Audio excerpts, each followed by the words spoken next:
Gubernur itu dulu, itu kan jabatan protokoler. Dia meresmikan pabrik, seremonial, kerjanya seremonial. Saya boleh membuat perbandingan kepemimpinan ya. Pelaksanaan tugas kita ke masyarakat tidak ada. Habis oleh biaya rutin, menggelontorkan uang hanya untuk pegawai, apalagi dengan pemotongan dana transfer daerah.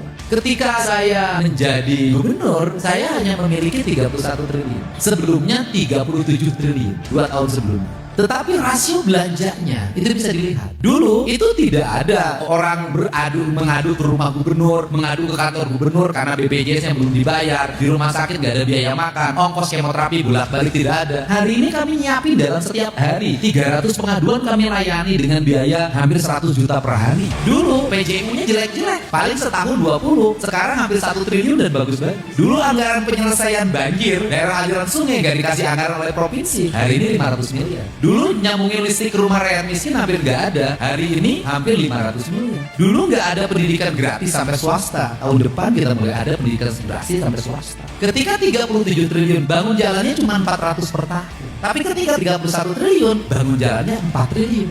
Artinya memandang anggaran itu mindset. Bagaimana kita memandang anggaran ini untuk kepentingan publik atau hanya sekedar menjadi zona nyaman. Dalam prinsip ini, saya menjadi gubernur mengambil zona sengsara. Karena saya lebih mengutamakan layanan publik dibanding birokrasi. Di mana ngambil zona sengsaranya? Gubernur itu dulu, itu kan jabatan protokoler. Dia meresmikan pabrik, pelayanan KB, seremonial, kerjanya seremonial. Pidato dari tenda ke tenda, dari gedung ke gedung, dari podcast ke podcast. Hari ini saya memilih jalan terjal menjadi RT, nyelesain saluran air. Anak-anak tidak boleh tawuran, saya berdiri di tengah mereka. Saya mengganti anak-anak, gak boleh pakai knalpot brong. Saya tegasin ke anak-anak itu gak boleh ke sekolah, belum umurnya cukup pakai motor, menimbulkan bully pada saya. Bagi saya tidak. Kenapa? Memimpin itu adalah membangun peradaban. Dan kita belum sampai ke masa peradaban. Kenapa? Kita melakukan pembiaran terhadap perilaku tidak beradab berlangsung dalam setiap waktu, dalam dunia pendidikan, dalam dunia birokrasi, dalam dunia lalu lintas. Ketidakberadaban kita biarkan. Lalu lintas hari ini memiliki rasa takut untuk melakukan penindakan. Ditindak, diomongin, tidak ditindak semeraut. Saya bersikap tegas, dibarakin, di jalan dicegat. Kalau ada motor brong, saya pasti berhenti. Kamu ganti. Tapi memang nggak sih duit, masuk ke bengkel, ganti. Kamu tidak akan naik kelas. Apakah kemudian saya tidak jadi populis? Tidak. Kalau masuk ke sekolah, anak-anak sekolah,